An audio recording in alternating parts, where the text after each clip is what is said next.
Okay, we're going to start our press conference, and this is a daily press conference, and until the press conferences are no longer necessary. I'm Jeff Pomerantz, City Manager of Cedar Rapids. Before we begin with comments from a variety of our directors and Mayor Corbett, as well as some other visitors, I just want to thank a number of elected officials that are here. We're mentioning a few names because of the collaborations that have been developed with elected officials from the county and federal government and state. So it's very important during times like this that we keep these alliances and we continue to collaborate. So we appreciate all these individuals. But from Lynn County, Amy Johnson is here, Supervisor Jim Hauser, Brent Olson, also Supervisor, and Ben Rogers. So thank you for being here. From the state, Kirsten Running Marquardt is here, Senator Rob Hogue, Senator Liz Mathis. Anyone else I forgot? Thank you. And then from our federal government representing Senator Grassley is Fred Schuster. We appreciate Fred being here, and also Sam Pritchard representing Senator Ernst. So thank you very, very much. Again, during times like these, we rely on a variety of partners, so we appreciate all those individuals here today. Again, Jeff Pomerantz, City Manager. Just wanted to give you a brief update and then turn this over to our directors with some very specific information. Preparations are continuing as we work to protect our city from the predicted high water levels and probable flooding. Particularly want to thank our city employees. We're working around the clock and working tirelessly to protect our residents from property damage, as well as keeping everyone safe. As city manager, I'm extremely proud of our over 1,400 employees, and it's during times like these where you realize the value of having hardworking, competent, dedicated employees who care deeply about their community. So thank you, city employees. Also want to mention, talked about some of our partners, but we have been gratified by the number of calls we've received from other communities and entities, public and private, from around the state. And so, those aren't just calls to say, hope things go well. Those are calls where individuals, public and private, are saying, how many trucks do you need? How many people do you need? How much sand do you need? How much equipment do you need? And that kind of support is and will be very much appreciated as we move forward. This is certainly not an event we've ever hoped for, but again, we're prepared for it, and the city is ready. Particularly want to acknowledge the mayor and city council for their support and, most importantly, leadership during this situation. A couple of specific details I'd like to share before I turn this over to our Director of Public Works and other directors of the city to provide updates. One, residents in low-lying areas who anticipate flooding can park cars in the Ladd Library parking lot. And, of course, the Ladd Library is on the west side of Cedar Rapids, or also in the Westdale Mall parking lot in front of the former Von Maur store. So we appreciate the library stepping forward and also the owners of Westdale for allowing their parking lot to be used for individuals who need to park cars. Sandbagging materials are being supplied to residents and businesses by the city free of charge, and I emphasize free of charge. There was some kind of old internet entry that said that sandbags would necessitate a minor charge, but the sandbags are free. So we appreciate the media getting that word out. Sandbagging stations have been set up near the Newbo Market on 11th Street, and also at the Ellis Pavilion, Ellis Park. Volunteers are welcome to help fill sandbags and are asked to bring shovels. So I think everyone has known about the Nubo Market on 11th Street as a sandbagging station, but the Ellis Park Pavilion is new information. We want to make sure we get that out to everyone. Want to reiterate that we're using every resource available to protect the city and our citizens from harm. And we've been, again, working around the clock. We've been planning for this kind of event that you obviously hope will never happen for a long time, and so we have the right plan in place, and we're going to do everything possible to minimize damage to the city and to keep everyone safe. Just to my left is one of the tools that we're using. So everyone's familiar with sandbags, but this is an example of what we call the HESCO barrier. HESCO is the manufacturer. And so we have miles of these barriers that are filled to the top with sand. And that's just one example. We wanted to bring it here today so everyone could see exactly what we're talking about. We did have this tool to a minor extent during the 2008 period, but we now have added many of these at the city, and we also are working closely with the manufacturer. They have flown in a representative. They have a large warehouse in eastern Iowa where they're able to tap into however many of these we need at the city. So you will be seeing a variety of techniques used to fight this flood. This is one example, but whether it's sandbags or building of dams or other techniques, we've got an arsenal here that is going to be available and will be highly helpful to us. We've reached out and have received assistance, as I said, from other communities to provide trucks, HESCO barriers, and other needed equipment. Local contractors are also providing much-needed assistance, and will continue to work with the private sector. Just this morning, we got a call from CRST as an example, and they said they have 50 trucks ready to assist, particularly for the downtown area. But those are the kinds of calls we've been receiving, again, from the public as well as the private sectors, and we deeply appreciate those offers of assistance. And we need those offers, and we appreciate them. Again, we're extremely grateful for the outpouring of assistance that we've received on this flood protection effort, and we're going to continue to work and get ready for protecting the vulnerable areas of Cedar Rapids over the coming days.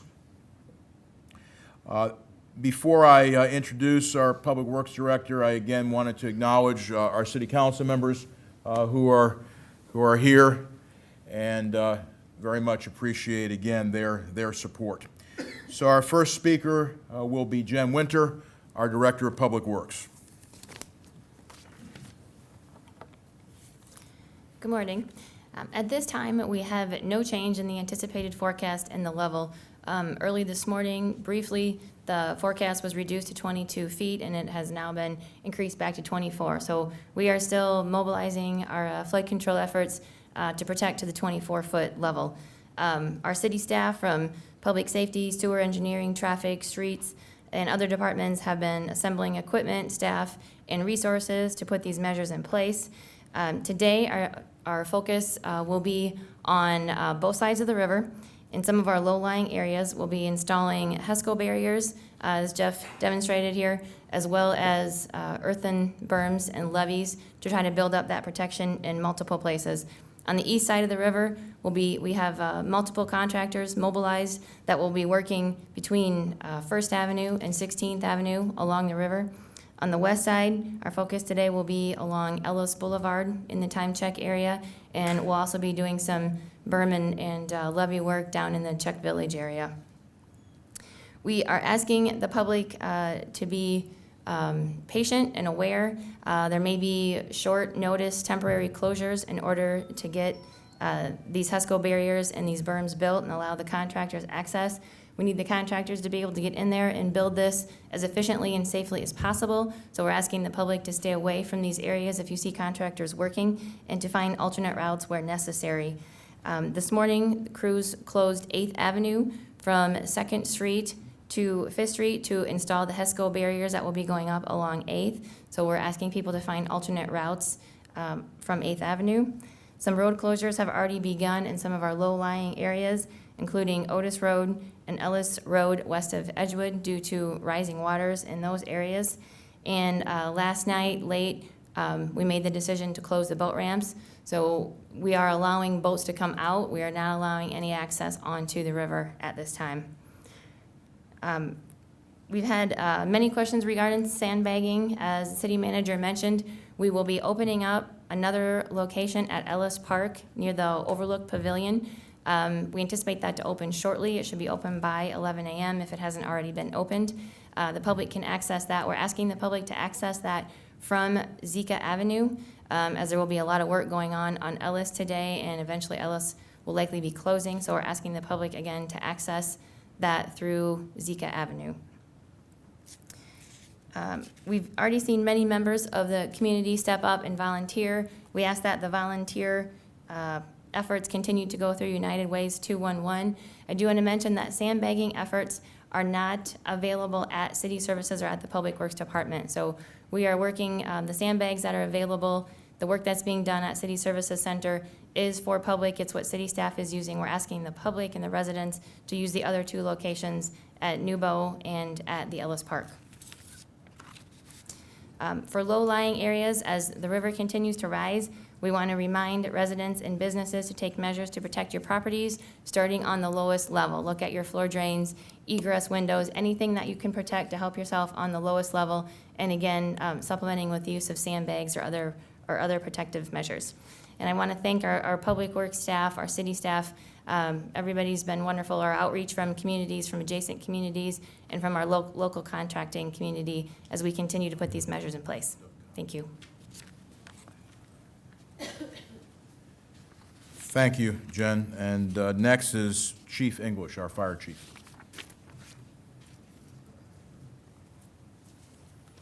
Good morning, thank you. Again, my name's Mark English, I'm Cedar Rapids Fire Chief. My message is going to start and end the same way as it did yesterday. Safety is our number one priority.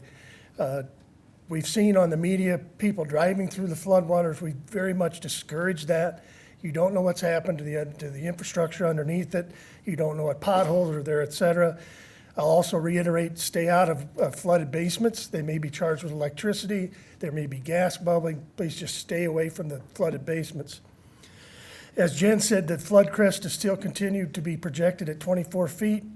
The difference is it's projected to crest or to ramp up to that sooner. The crest is the same, but the ramp up to that is sooner.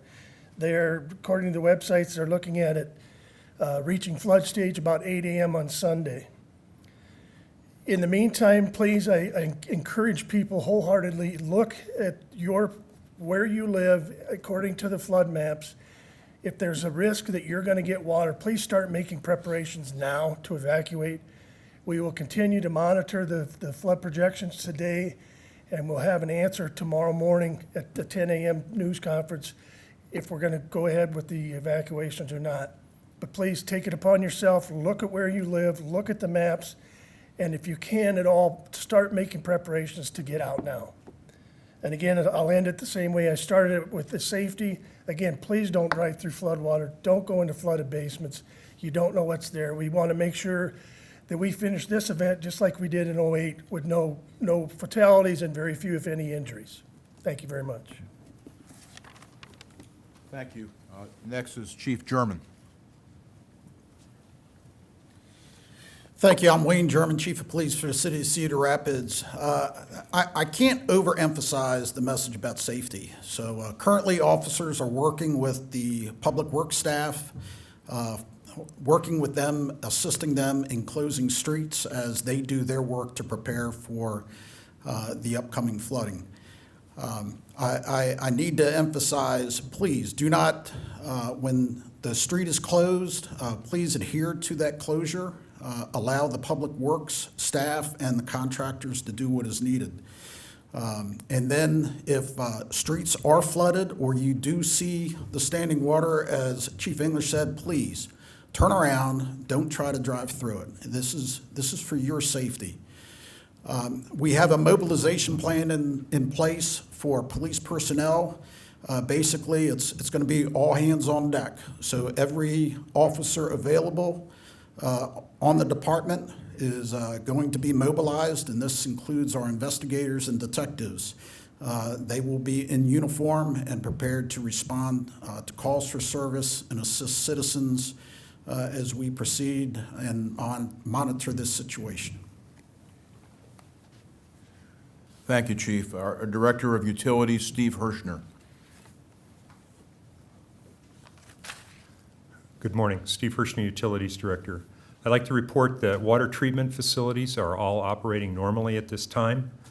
We have placed 16 more wells in manual operation so that water production is not impacted by potential control issues or loss of communication. As mentioned by several previous speakers, we need to address changing conditions. In response to heavy local rains overnight and this morning, our river levels are expected to stay at or above the action levels. We have started, that we typically start raising our flood gates on the 5-in-1 dam. Slide gate number 3 has been raised, and all of those gates should be raised by the end of the day. There are a total of 5 gates that will be affected by this slide gate operation. Also, in response to some of the heavy rains that we've had overnight and are expected to have potentially through the flood crest, water pollution control is currently pumping about 100 million plus gallons a day. So staff is managing that according to our plans.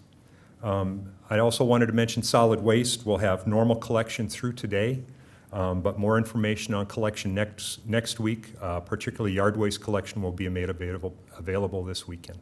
Thank you. Thank you, Steve. Just one housekeeping item. So for our press conference tomorrow, we'll be doing that at the Ice Arena at 10 a.m. We'll be changing the location due to potential impacts in downtown and potentially on this building. And that's why we're making the decision now to just meet at the Ice Arena at 10 a.m. And we'll do the same thing on Sunday.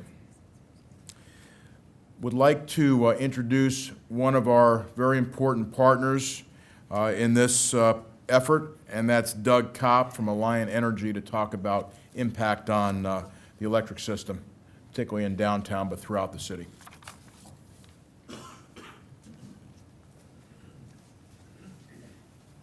Thanks, Jeff. Appreciate the opportunity.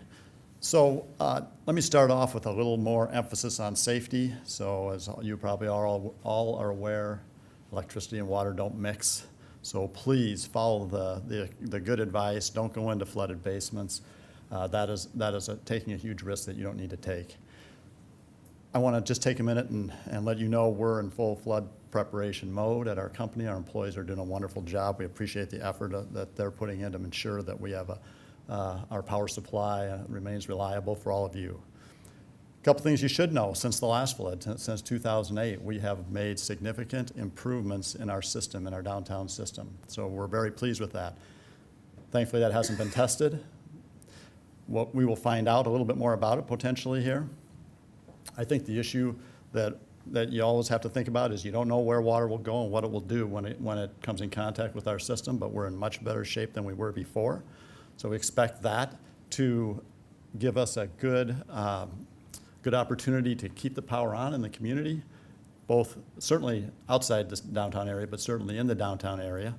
So there will be some potential outages just due to safety. So where customers have meters that are put into the flood zone, they may want those meters shut off, and we will oblige. So we'll be watching that. Low-lying areas, we'll have to look at that situation, but it'll be more on a situational basis. It would not likely be widespread. Thanks, Jeff. Good. Thank you. Thank you, Doug.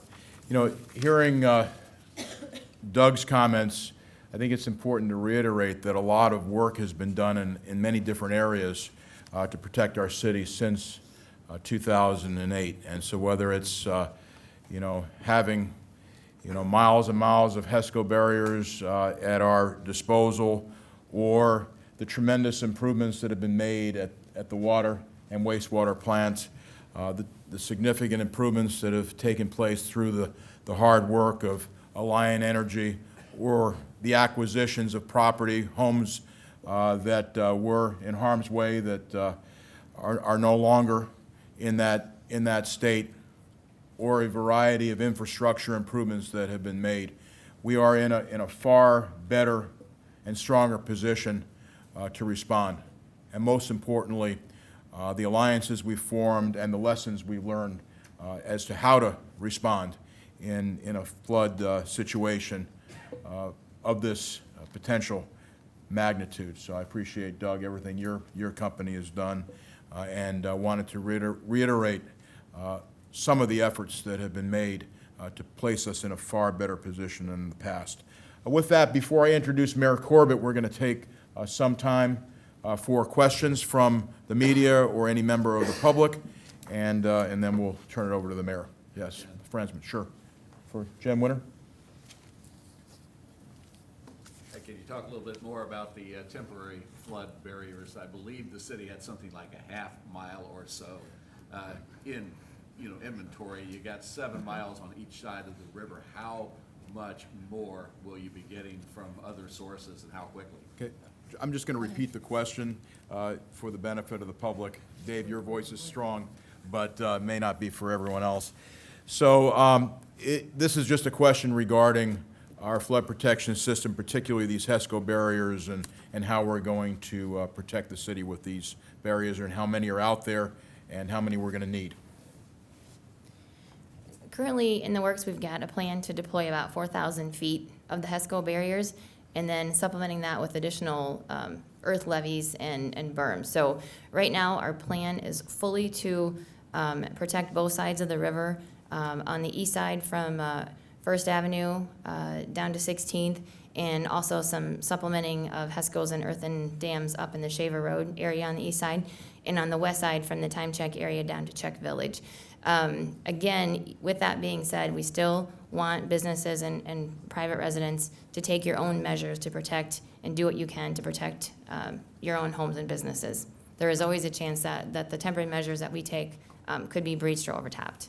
So how long does it take to get that in place, so you're going to be ready by the time the crest is here, or enough ahead of time? The question was, will we be ready by the time the crest comes? And, what we're projecting is yes. We've got multiple contractors mobilized. We've got more moving in all day today.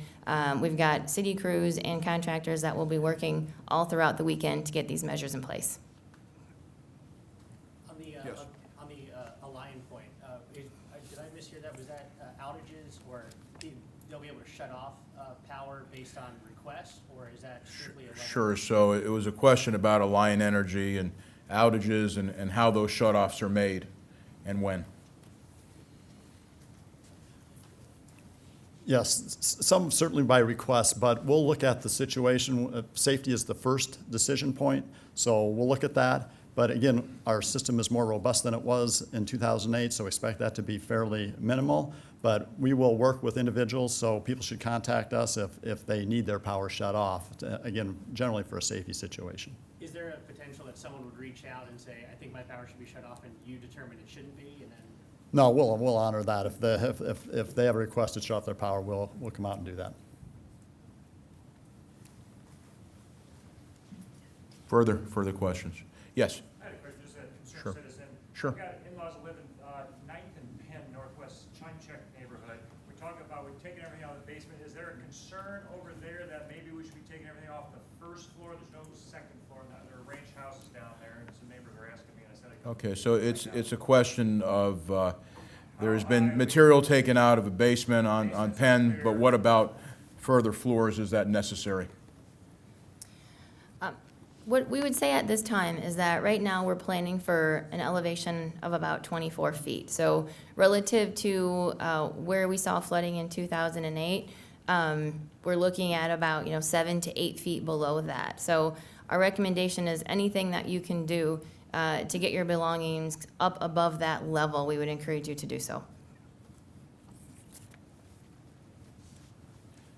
Are you seeing Mr. signs- Fransman. Oh, so No, go ahead. Are you seeing signs of more people moving those belongings and taking those precautions now than we did in '08 and sooner, because it seemed to catch a lot of people by surprise, because waters had never, come this far before, but I'm seeing a lot Sure. more people that are. So it has to do starting with, a lot sooner. and I personally, as, visiting a number of neighborhoods, I've seen those kinds of preparations occurring. But I'll ask the fire chief who was here in '08. You're exactly right. In '08, it was much less in advance. I am happy to say, only anecdotally, seeing many more people are starting to take that initiative and move now instead of waiting. As I said yesterday, if the evacuation comes, please heed that as soon as possible and don't wait till the last minute. So to answer your question, sir, yes, I think more people are heeding in the awareness earlier than they did in '08. Yes, Adam? Yes, I've Yep. got a question for you, and it's in regards to people that need, some type of accommodation. For example, elderly people without Sure. transportation, the disabled, with both in case of the probable evacuation and with, the moving of belonging and other volunteer needs. Is there a place they can contact to get those accommodations? Sure. Leslie, do you want to mention the 211 system? Sure. So if they're. This is Leslie, why don't you come up forward? This is Leslie Wright from United Way. So, well, that probably can, but, so it just has to do with if there's a need for evacuation. In the case of being someone that's elderly or needs extra help, how is that accomplished? Right now, what we're asking individuals to do is if they don't have friends, family, coworkers, perhaps their church who might help them, to call 211, and we're taking names and contact information, and as we're able to align volunteers or other options with those families, we're doing that. So far, we've only received a handful of calls regarding that. Thank you. Yes, Mr. Morelli? Do you, what can the city withstand in terms of, how effective will these countermeasures be? Like, how much protection will they provide? And then do you have any kind of projections of how many properties, like how many properties might be affected? We do have those projections, and I'll call on Director Winter to talk about those projections. I think the mayor is also going to cover that in his remarks as well, as far as the projections. But in terms of, how effective these measures will be, why don't you talk about that? Right now, our immediate focus is to get, as I mentioned, on the limits on both the east and west sides of the river, up to that 24-foot elevation level of protection.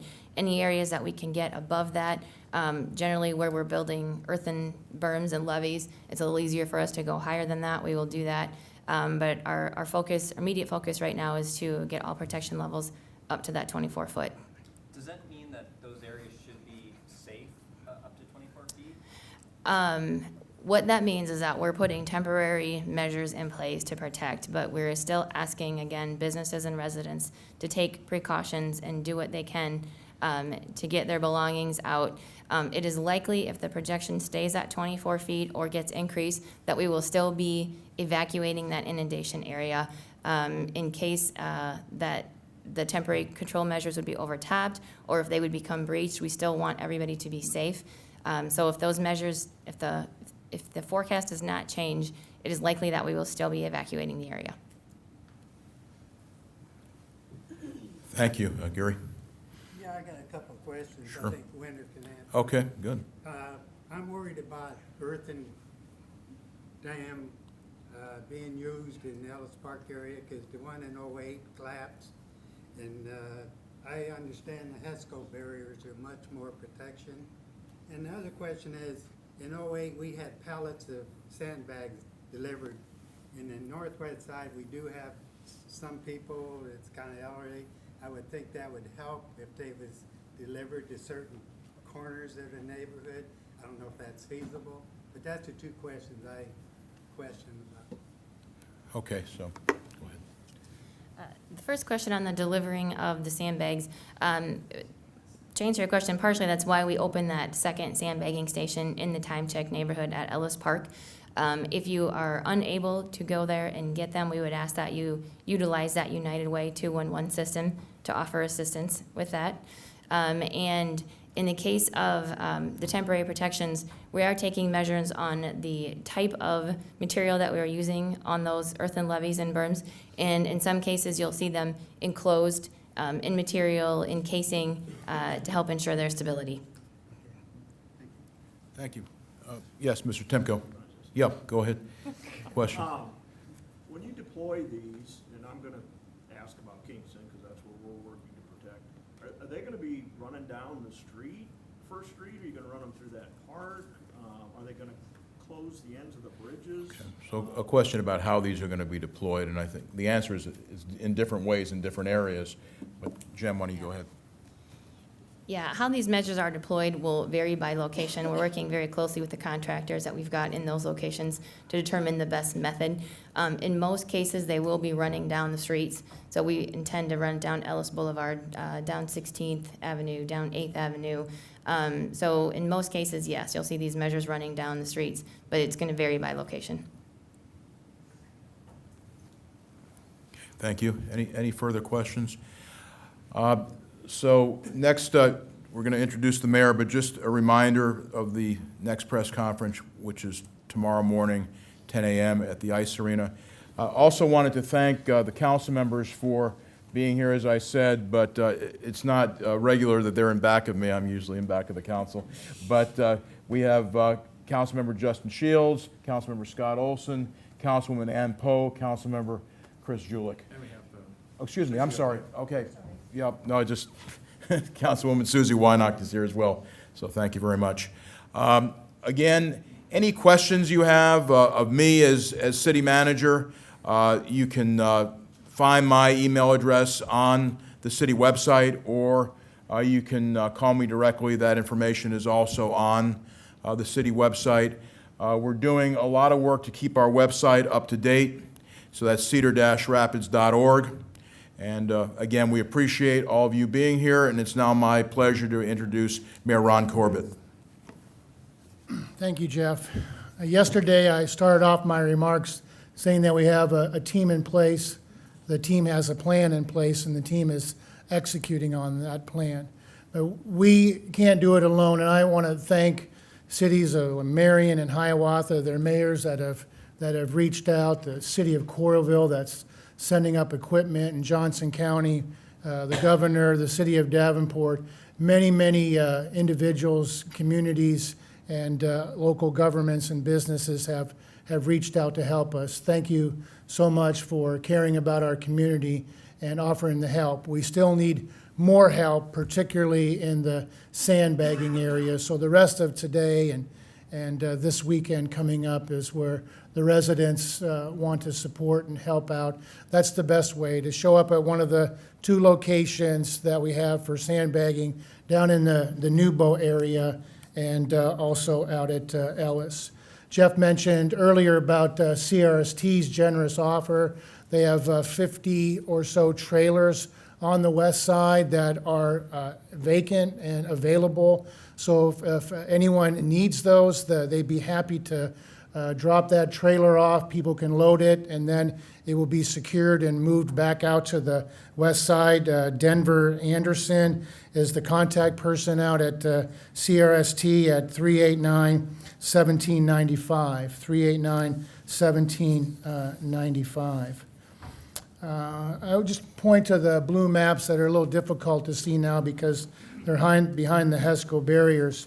People have asked how many parcels, how many properties are going to be affected in this 24-foot expected crest. And it's about 2,800 parcels. About 500 of those parcels are properties that the city had previously bought out after the 2008. So they're listed as a parcel, but it's just vacant land. So that brings us to about 2,300 parcels, about 389 commercial properties, and 1,349 residents. Many of those homes were flooded in 2008. And so my call to the residents that experienced 2008 and now are reliving that again, I'm sure the emotions are running high and swinging, on an hourly basis, and there may be a feeling of desperation, of throwing your hands up. We want to assure you that you're not alone, that the community's here to help you. And so calling 211 for volunteers, if you need help moving things out of the basement, out of the first floor, we have 3 days. And we can save a lot in 3 days. But you need to call. And I encourage all the neighbors to check on the other neighbors to make sure that they're getting the help that they need. So it isn't just sandbagging, but call 211 if you need some help moving your possessions. And if you want to help people move their possessions, then I ask you to call 211. We were caught off guard a little bit last time, and this time we're not. We have 3 days to prepare for this, but you need to reach out and ask for help, and the city's here and the community's here for you. So please do that. Please call 211. And tomorrow we'll be here again at 10 a.m. at the ice arena to give you an update on everything that's happened over the last 24 hours, and then also incorporate any new news that we've received in the next 24 hours. So thank you again very much, and all the individual department directors and staff and city manager will be around for one-on-one questions or one-on-one interviews. Thank you.